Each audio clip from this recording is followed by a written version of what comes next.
네, 이 저녁 시간에 또 이렇게 말씀을 전하는 자리에서 뵙게 돼서 너무나도 반갑고, 또 목사님께서 소개해 주셨다시피 이제 부임하고 나서 첫 번째로 이 자리에 서서 함께 말씀을 나누게 되었습니다. 언제나 이 처음 한다는 것은 늘 이렇게 긴장도 되고 또 설레기도 하고 또 기쁨이 되기도 하고 또 많은 두려움이 있기도 합니다. 하지만 그 처음 하는 그 첫 발걸음에 있어서 제가 언제나 기도하고 하나님 앞에 아뢰는 것은 그 처음 마음을 언제나 잃지 않게 해 주시옵소서. 이 마음을 항상 가지고 하나님 앞에 기도하고 있습니다. 오늘 역시도 뭐 명백하게 처음이지만 또 지금까지 해왔던 많은 설교들 가운데 하나이고 또 하지만 그 속에서 그 처음 마음을 잃지 않게 해달라는 그 기도를 하면서 오늘 말씀을 준비하게 되었습니다. 아무쪼록 오늘 함께 말씀을 나누는 가운데 성도님들 마음 가운데도 귀한 은혜가 있으시기를 간절히 바라겠습니다. 함께 읽으셨던 역대하 7장 말씀을 가지고 함께 말씀을 살펴보기를 원합니다. 안주지대라는 용어가 있습니다. 안주지대 들어보신 분도 혹시 계실지 모르겠습니다만 안주지대라는 말은 이 심리학에서 주로 사용이 되어지는 용어 가운데 하나인데요. 인간은 누구나 자기가 정말 익숙한 환경, 자신이 지금까지 살아오면서 익숙한 환경이나 행동 방식을 선호하는 경향이 아주 강하다고 합니다. 그렇기 때문에 심리학자들은 이와 같은 행동 패턴과 방식을 연구하면서 사람들이 편안함을 느끼는 영역이나 익숙한 생활 방식을 추구하게 되고 또 거기에 계속 머무르고 싶어하는 성향이 있다고 합니다. 그래서 한번 이 지대에 들어가게 되면은 심리적으로 이 지대에 들어가게 되면은 계속해서 그 가운데 머물고 싶어하는 인간의 그런 패턴이 있다고 합니다. 그래서 심리학자들은 이를 일컬어서 안주지대, 또 영어로는 comfort zone이라고 부르고 있습니다. 그런데 이와 같은 이 안주지대의 영역이 단순히 우리의 그런 생활 행동 패턴 가운데서만 나타나는 것이 아니라 우리가 신앙생활을 하는 데서도 굉장히 많이 자리 잡고 있음을 보게 됩니다. 적절한 선에서 적당히 신앙생활을 하고 내가 편안함을 느끼는 영역이 침범받지 않는 나만의 그런 영역을 구축해 놓고서 그 안에서만 자유롭게 신앙생활을 하고 있는 것입니다. 그리고 사단과 끊임없는 타협 가운데 하나님께서 원하시는 것인지 나의 유익인지를 구분하지 못한 채 그저 편안함만을 추구하면서 개개인의 행동을 합리화하는 그와 같은 모습을 보이면서 계속해서 신앙생활을 하고 있는 모습들을 우리는 종종 발견하게 됩니다. 저 역시도 말씀을 준비하면서 제 삶 가운데 또 제 신앙생활 가운데 이와 같은 모습들이 굉장히 많이 있었음을 발견하면서 말씀 앞에 회개하지 않을 수 없었습니다. 특히나 오늘날의 사회가 굉장히 이 포스트 모던 사회라고 부르는 것처럼 서로의 개개인의 그 개성이 존중되고 개개인의 생각과 그와 같은 것들이 존중되는 사회다 보니까 서로가 서로를 방해하지 않고 또 개개인의 그와 같은 것들을 존중해주는 사회 속에서 이와 같은 이 신앙의 안주지대의 영역은 점차 강조되어지고 알게 모르게 강조되어지고 있다는 것입니다. 오늘 말씀을 준비하는 가운데 하나님께서 제게 주신 마음은 바로 이 신앙의 안주지대에 머물고 있는 저를 포함한 많은 그리스도인들이 주님 앞에 회개해야 한다는 마음이었습니다.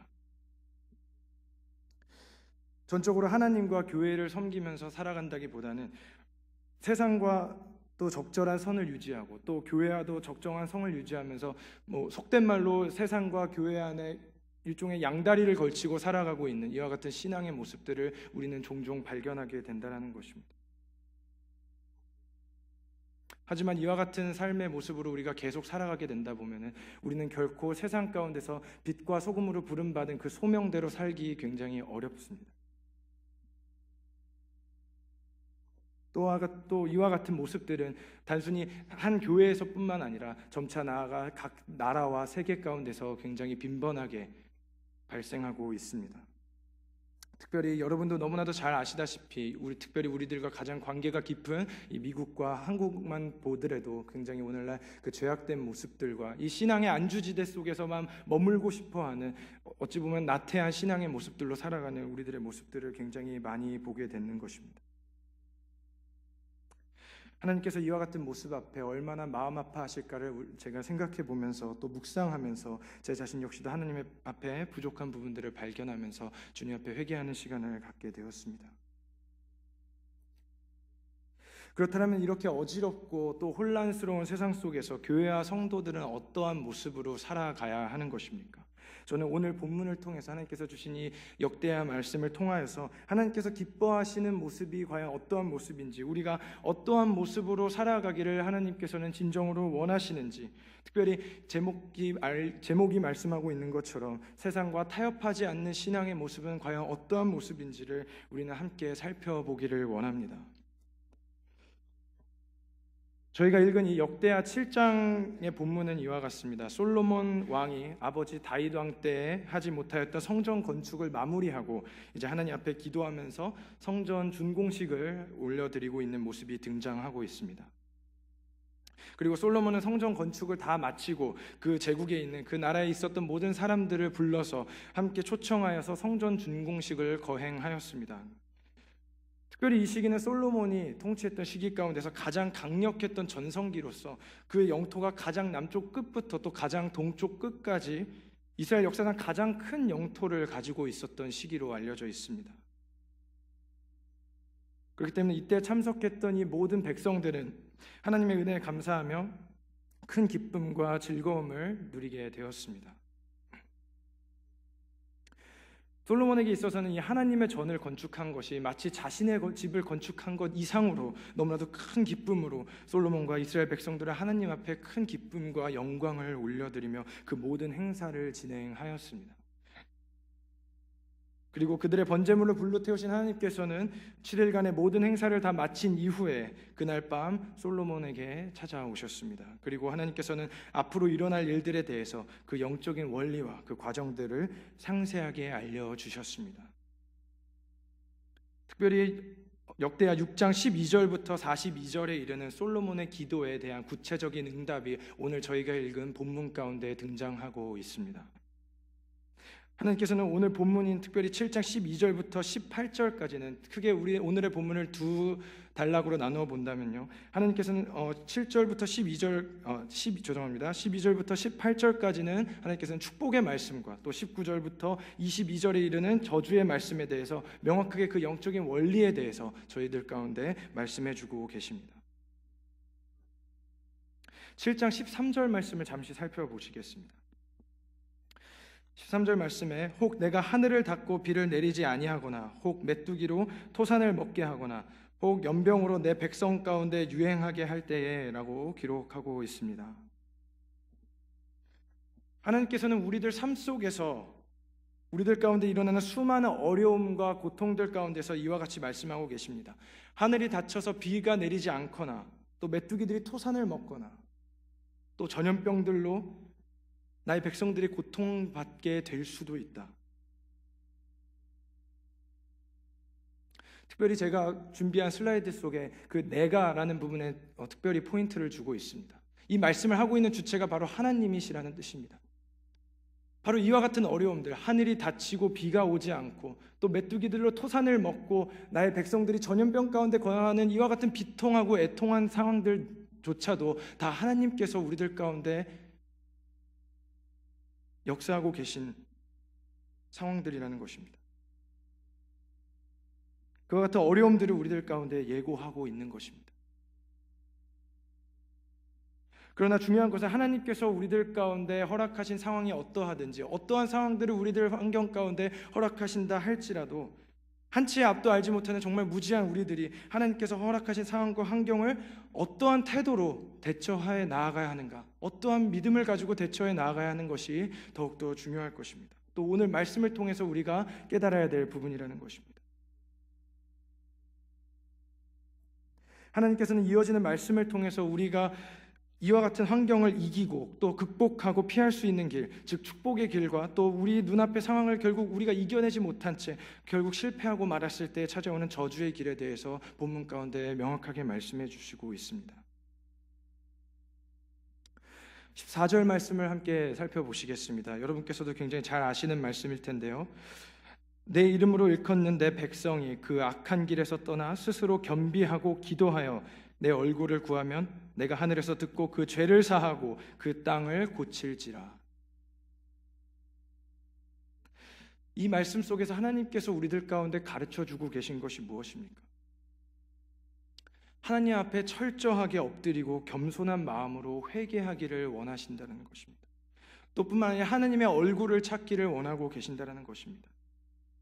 비가 내리지 않고 메뚜기들이 토산을 먹고 전염병들이 퍼지는 것처럼 우리의 가정 가운데, 사회 속에 굉장한 어려움들이 끊임없이 닥쳐온다 할지라도, 왜냐하면 하나님의 주권 때문에 이와 같은 현상들이 끊임없이 우리 삶 속에서 우리가 자유하지 못한다 할지라도, 우리는 하나님 앞에 회개하며 엎드리며 낮은 모습으로 그 주님의 얼굴을 간구해야 된다고 주님께서는 본문 속에 말씀해 주고 계신 것입니다. 우리의 머리로, 생각으로, 우리의 이성으로 때로는 이해할 수 없을지 모릅니다. 하지만 성경 가운데서 분명하게 말씀해 주고 있습니다. 내가 이와 같은 상황들을 너희들 가운데 제공해 준다 할지라도 너희들이 악한 길에서 떠나 스스로 겸비하고 낮추고 나의 얼굴을 찾고 기도할 때에 내가 이 땅을 고치겠노라. 하나님께서는 특별히 하나님의 얼굴을 구하라고 말씀하고 있습니다. 우리 앞에 닥친 많은 어려움들 속에서 우리가 찾아야 할 것은 바로 하나님의 얼굴입니다. 하나님의 얼굴을 찾는다는 것은 다시 말해서 우리와 하나님 간의 단절된 관계의 회복을 의미합니다. 단순히 우리가 힘들고 어려울 때만 가서 하나님 우리의 필요를 들어주시옵소서라고 간구하는 기도는 우리는 하나님의 손을 구하고 있는 기도일지 모릅니다. 하지만 우리가 우리의 어떠한 상황과 관계없이 우리가 처한 상황이 어떠하든지 날마다 하나님과의 관계를 사모하며 그 관계의 회복을 위하여 날마다 끊임없이 주님 앞으로 나아가 무릎을 꿇을 때 그것이 바로 주님의 얼굴을 구하는 기도가 될 줄 믿습니다.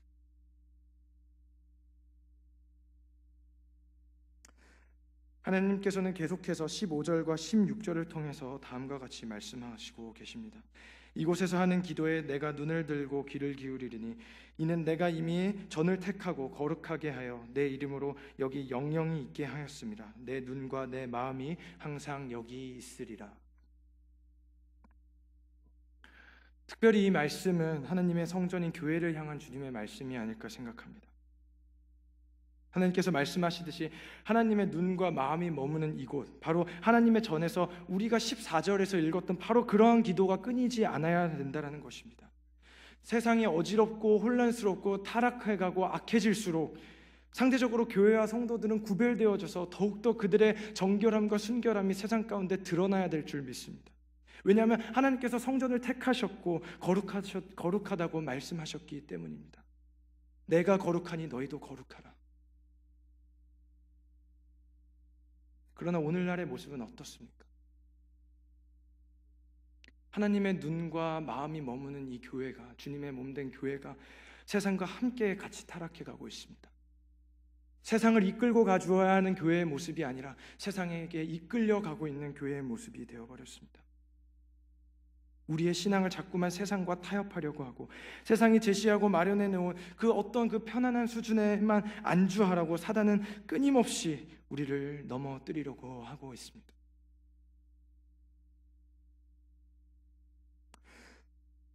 오늘날 우리들의 신앙생활을 방해하며 그리스도인들과 우리 교회들을 또 교회 권위를 무너뜨리는 사단의 계략은 너무나도 교활합니다.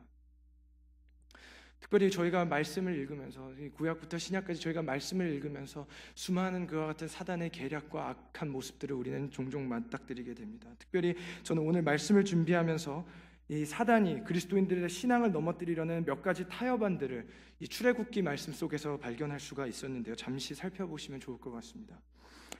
출애굽기 8장 말씀을 보시면요, 8장부터 10장까지 나타난 그 바로의 말을 통해서 우리는 사단이 어떠한 모습들로 우리들을 방해하고 있는지를 발견할 수가 있습니다.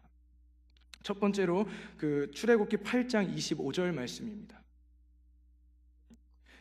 출애굽기 8장 25절에 바로가 모세와 아론을 불러 이르되 너희는 가서 이 땅에서 너희 하나님께 희생 제사를 드리라. 특별히 제가 이 땅에서의 포인트를 주고 있는데요. 하나님께서 내리신 10가지 하나님께서 내리신 재앙 이후에 바로는 모세와 아론을 불러서 이와 같이 제안을 하고 있습니다. 출애굽을 하고자 하는 이스라엘 백성들을 향해서 이와 같이 말씀하고 있습니다. 얼핏 보면 이것은 하나님을 향해서 예배를 드리라고 허락을 한 것 같이 보여도 여기에는 굉장히 교활한 사단의 계략이 숨겨져 있습니다. 제가 이 땅에서의 포인트를 준 이유는 다시 말해서 애굽을 떠나지 말고 이 땅, 즉 애굽에서 하나님께 예배를 드리라는 것입니다. 이는 곧 하나님 이스라엘 백성들이 출애굽하지 못하게 하려는 사단의 계략과 동일한 것입니다. 즉 출애굽하여서 하나님의 나라를 세우고 하나님의 백성이 온전히 설 수 있다는 것을 방해하고자 하는 사단의 계략 가운데 하나입니다. 두 번째로 살펴볼 본문은 8장 28절의 말씀입니다. 바로가 가로되 내가 너희를 보내리니 너희가 너희의 하나님 여호와께 광야에서 희생을 드릴 것이나 너무 멀리 가지는 말라. 그런즉 너희는 나를 위하여 간구하라. 이 역시도 사단의 굉장히 교묘한 계략이 아닐 수 없습니다. 사단은 우리가 신앙생활을 하되 너무 멀리까지 가서는 하지 말라. 다시 말해서 세상을 완전히 떠나서 너희가 신앙생활을 하지 말아라 라고 계속해서 속삭이고 있습니다. 세상과 함께 양다리를 걸치고서 신앙생활을 하라고 이야기하고 있는 것입니다. 하지만 어떻습니까? 우리는 신앙인으로서 결코 이와 같은 모습, 이와 같이 타협하는 모습으로 살아갈 수 없는 것입니다. 결코 두 주인을 섬길 수가 없다는 것입니다. 우리는 택함 받은 하나님의 백성으로서 온전히 세상을 등지고 온전히 하나님만을 바라보며 어떠한 타협안도 없어야 될 것입니다. 세 번째로 출애굽기 10장에서 10장 11절 말씀에 바로의 세 번째 타협안을 볼 수가 있습니다. 11절 말씀에 그렇게 하지 말고 너희 장정만 가서 여호와를 섬기라. 무슨 뜻입니까? 바꾸어 말하면요, 사단은 신앙의 계승을 완전히 차단하고자 부단히 노력하고 있는 것입니다. 성인된 너희들만 가서 신앙생활을 열심히 하고 너희의 자녀들은 그냥 세상에 내버려 두라는 것입니다. 이처럼 무서운 말씀이 또 어디 있겠습니까? 여기 계신 모든 분들이 다음 세대들을 위해서 얼마나 눈물로 기도하고 계시지 않습니까? 오늘날 이 땅이 병들어가는 가장 치명적인 이유 가운데 하나가 아닐까요? 우리의 이와 같은 눈물 어린 기도에 대항하여서 사단은 끊임없이 세상의 것들로 우리의 자녀들을, 다음 세대들을 유혹하고 신앙의 계승을 철저히 차단하고자 부단히 애를 쓰고 있는 것입니다. 너희 장정만 가서 여호와를 섬겨라. 이럴수록 우리 안에는 어떠한 타협안도 있어서는 안 될 것입니다. 철저한 신앙의 교육과 신앙 훈련을 통해서 신앙의 부모 세대로부터 신앙의 자녀 세대에 이르기까지 우리는 그 믿음을 유산으로 삼아 전수해 주어야 할 것입니다. 그리고 주님의 약속의 땅으로 함께 나아가야 될 것입니다. 마지막으로 네 번째 타협안을 바로는 10장 24절에서 제안하고 있습니다. 바로가 모세를 불러 이르되 너희는 가서 여호와를 섬기되 너희의 양과 소는 머물러 두고 너희의 어린 것들은 너희와 함께 갈지니라. 좋습니다. 이제 아이들도 함께 가라고 허락하고 있습니다. 그런데 너희의 양과 소는 머물러 두라고 합니다. 바로는 계속해서 딜을 하고 있습니다. 그는 우리의 자녀들과 함께 가서 여호와를 섬기되 애굽 즉 세상 가운데 우리의 재물과 재산과 우리의 소유와 우리의 모든 관심을 그저 내버려 둔 채 너희들만 가서 여호와를 섬기라고 이야기하고 있습니다. 재산을 목적으로, 또한 우리의 마음이 뺏길 무언가를 목적으로 결국 우리의 마음을 여전히 세상 가운데 메어두게 하고자 하는 사단의 계략인 것입니다. 우리의 마음이 빼앗길 무엇인가가 세상 가운데 여전히 남아있다라고 한다면 우리는 온전히 세상으로부터 등을 지고 십자가를 향해서 나아갈 수가 없다라는 것입니다. 조금만 걸어가다 보면은, 우리가 조금만 걸어가다 보면은 세상 속에서 우리가 즐기고 기쁨을 누렸던 그 모든 것들이 다시 생각나게 되기 때문입니다. 따라서 우리는 온전히 세상 가운데 마음을 두지 말고 하나님께서 지명하신 그 약속의 땅을 바라보면서 그저 전진해 나아가야 하는 것입니다. 하나님께서 이스라엘 백성을 향해서 구름기둥과 불기둥을 가지고 인도해 주셨던 것처럼 오직 주님께서 인도해 주시는 그 인도함을 따라서 철저히 나아가야 될 것입니다. 그리고 이 네 가지 사단과의 타협을 온전히 승리하며 나아갈 때 우리는 우리의 신앙을 가지고 타협하지 않는 신앙의 모습으로 살아갈 수가 있는 것입니다.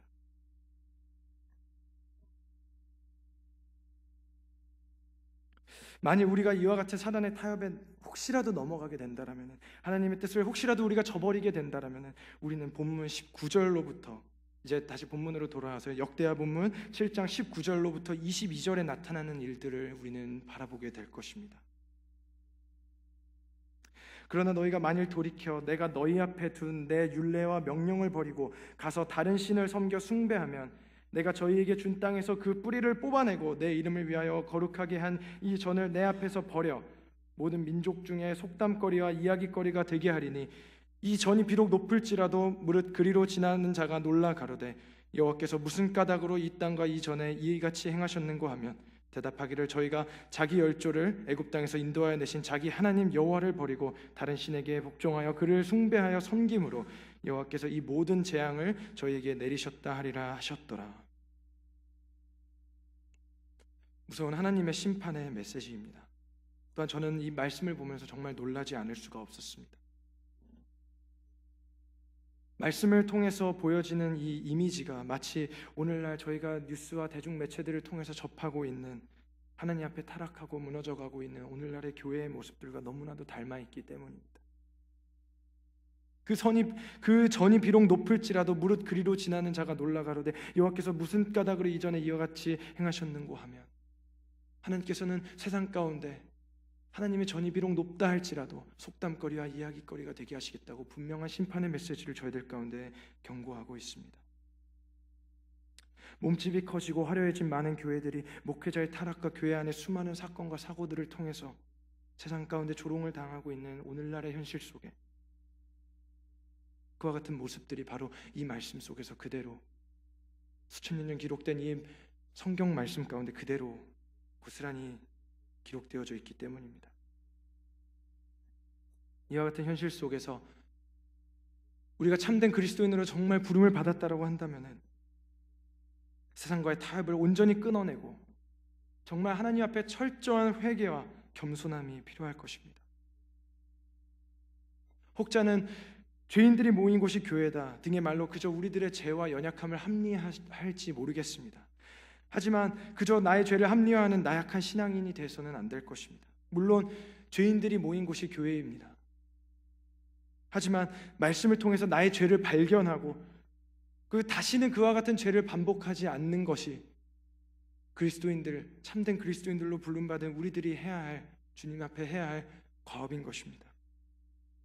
진정으로 터져나오는 눈물의 회개를 통해서만 그와 같은 회복은 나타나게 될 것입니다. 하나님의 얼굴을 구하며 하나님과의 관계의 회복을 강구하는 것, 그것이 바로 진정한 신앙인들과 하나님의 백성과 교회가 가져야 될 자세인 줄 믿습니다. 다시 한번 말씀드리지만 우리가 교회로서, 크리스찬으로서 세상과 반드시 구별되어야 합니다. 그리고 예수 그리스도를 점점 닮아가야 할 것입니다. 예수님께서도 이 땅에서 그분의 사역 속에서 굉장한 도전과 위기가 또 세상 속에서의 그 타협의 기회가 있었습니다. 특별히 우리는 겟세마네 산에서 올려드린 예수님의 기도를 통해서 예수님께서 얼마나 그 자신의 육신의 그 연약함과 하나님의 뜻 앞에 끊임없이 고군분투하셨는가를 우리는 발견할 수가 있습니다.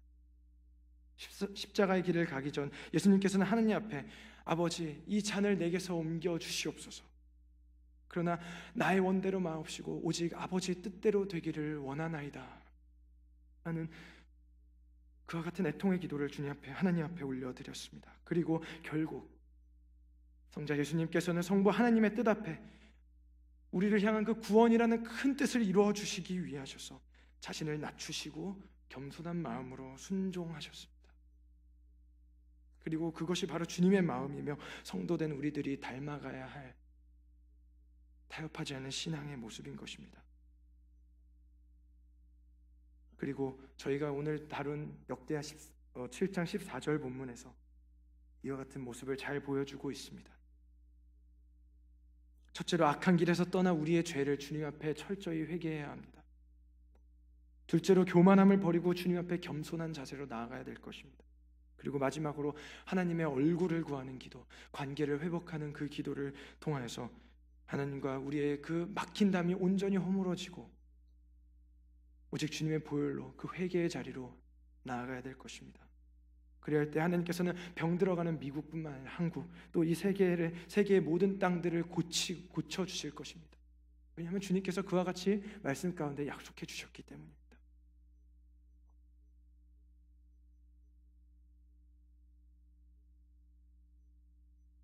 출애굽 시대에 살고 있었던 그 히브리 산파들을 아마 잘 기억하실 것입니다. 바로의 왕명을 어기고 그 남자아이를 죽이지 말라고 하였던, 죽이지 않았던 그들의 그 담대한 믿음은 그들이 단순히 어떤 생명을 향한 그 휴머니스트적인 마인드가 아니었습니다. 그들이 진정으로 생명을 죽이지 않았던 바로 그 이유는 바로 하나님을 경외하는 삶을 살았던 것이기 때문입니다. 세상에서 어떠한 환경 속에 그들이 거한다 할지라도 그들은 하나님의 법을 최우선으로 생각하였습니다. 바로 어떠한 도덕성이나 인간의 존중의 문제 이전에 바로 여호와의 법을 그들의 삶의 최우선으로 하나님을 경외하는 그와 같은 신앙의 모습을 살았기 때문에 그들은 결코 타협하지 않았다는 것입니다. 요셉 역시도 마찬가지였습니다. 보디발의 아내의 유혹에 말려들지 않았던 것 또한 그의 높은 어떤 도덕적인 경건과 도덕성 때문이 아니었습니다. 그가 바로 하나님을 두려워하는 마음, 하나님을 사랑하는 마음, 그것이 그의 어떠한 환경보다도 앞섰기 때문입니다. 저에게도 하나님께서는 말씀하고 계십니다. 신자답게, 교회답게 살아가야 되는 것입니다. 타협하지 않는 것, 성경 가운데 나타난 수많은 신앙의 선배들의 모습처럼 세상 가운데서 타협하지 않는 하나님을 경외하는 마음으로 그리스도를 닮아가는 것, 그것이 바로 신앙을 지켜내는 방법이고 우리가 세상 속에서 승리할 수 있는 방법인 것입니다. 세상과의 타협점 가운데 결코 안주하지 마시고 겸손한 마음으로 승리하며 나아가시는 저와 여러분들 되시기를 주님의 이름으로 축원하며 기도합니다. 함께 기도하시겠습니다.